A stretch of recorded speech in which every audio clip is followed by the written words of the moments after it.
What is up, guys? Today, I wanted to talk about some more Mortal Kombat guest characters that could be coming to Mortal Kombat 1 before it is shut down.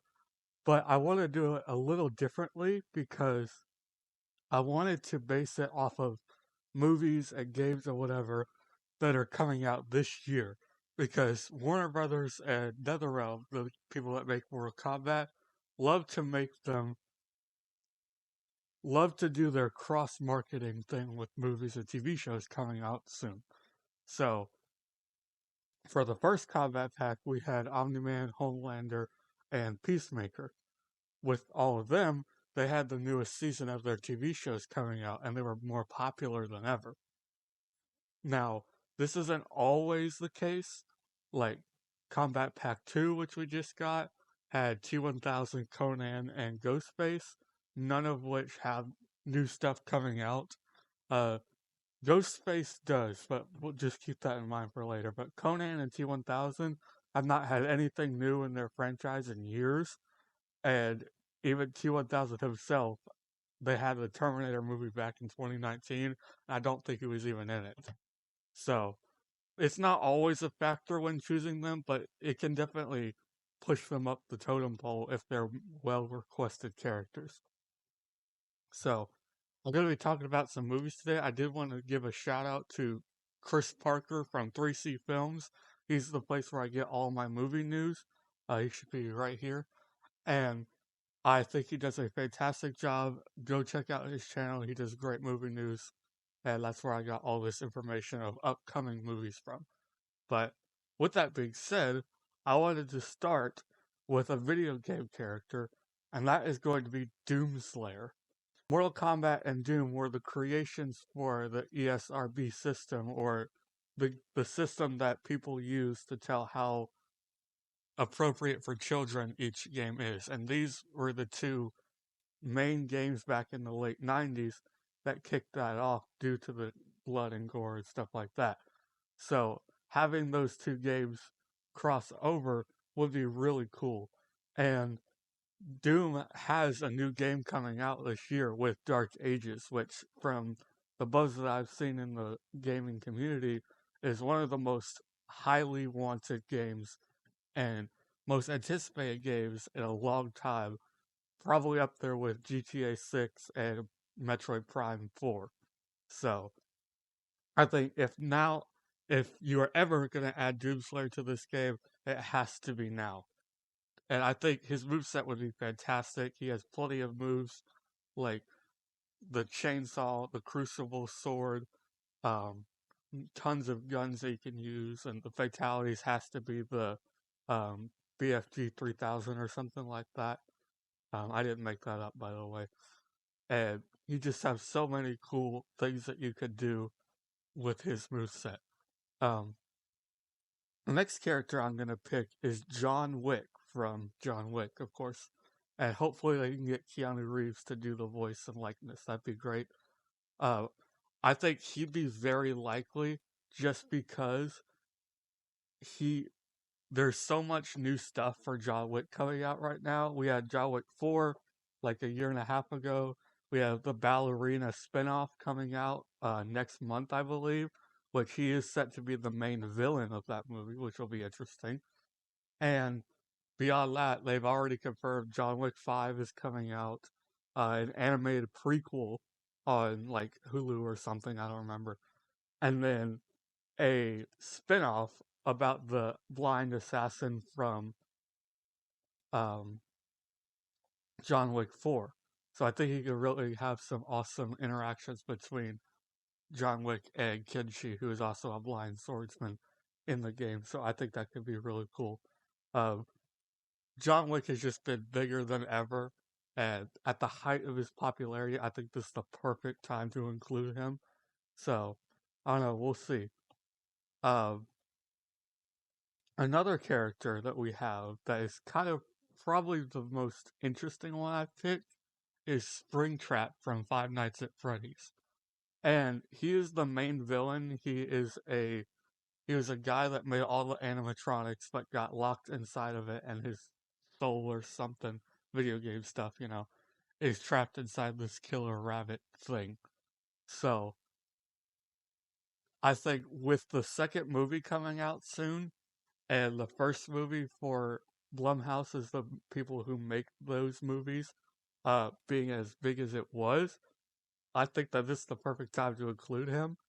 And also, Blumhouse Studios, who's basically make nothing but horror movies, are well known for making horror movies on an extremely small budget compared to something like a Marvel movie or Fast and Furious or most other normal mainstream movies.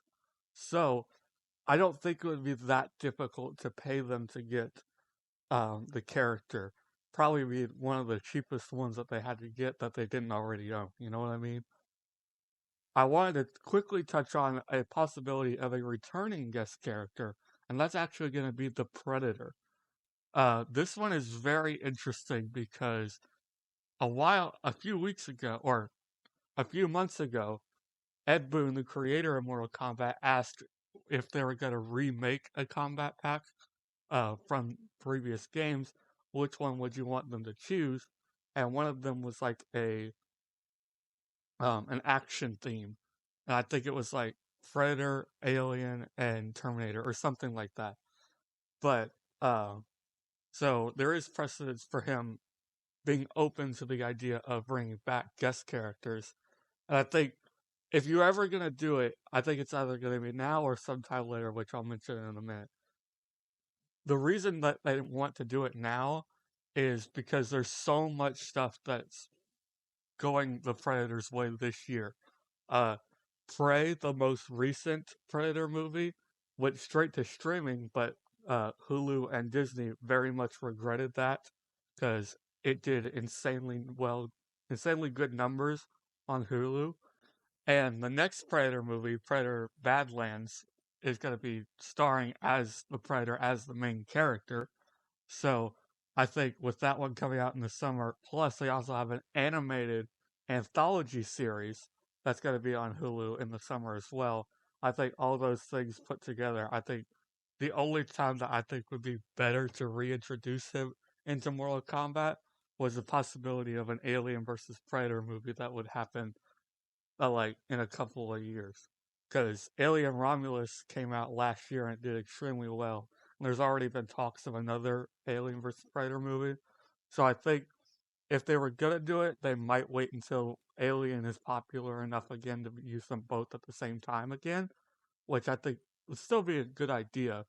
But I just see them going with it now as a possibility just for how much cross marketing there's been and how much cross marketing can be done with this.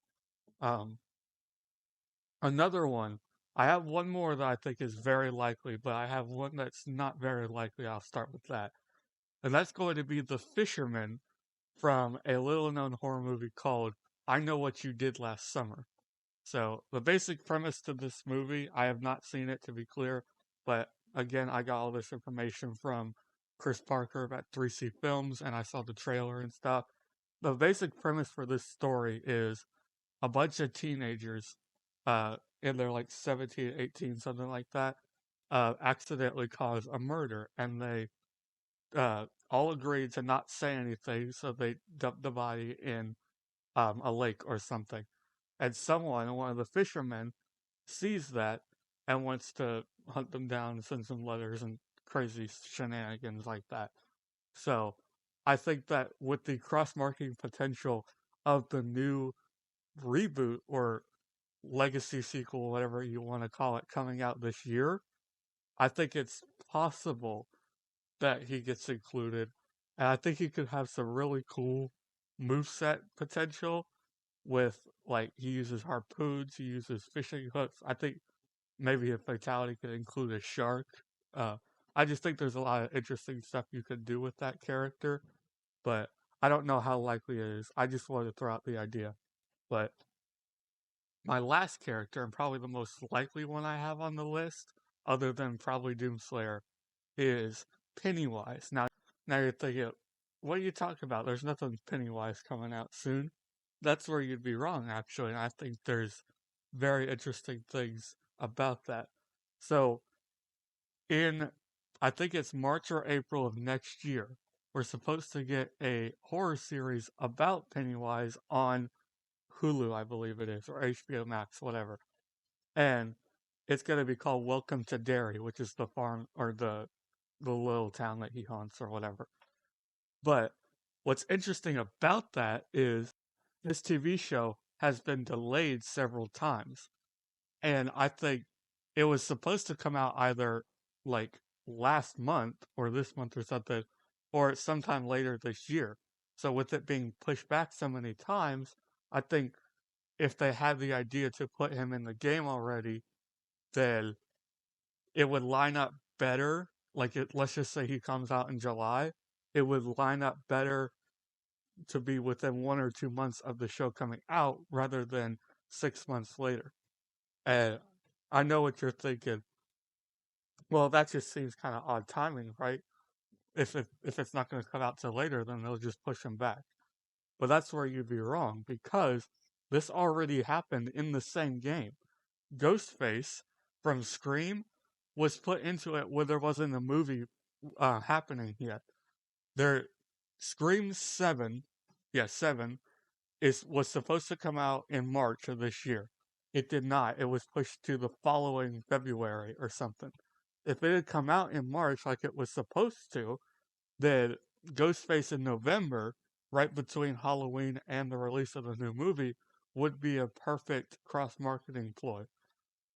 So, if Pennywise were to release in July and the show was supposed to come out in October or whatever, that would be a lot closer of a time gap that cross marketing would be much easier. And due to licensing and stuff, they already just made the character and said, well, we have him now, let's just go ahead and put him in there. So that's where I think it's still possible that he shows up in this game. So that's my list. Thank you so much for watching, and let me know in the comments below any other guest characters you think should be included based on movies coming out this year and stuff like that. Okay, bye.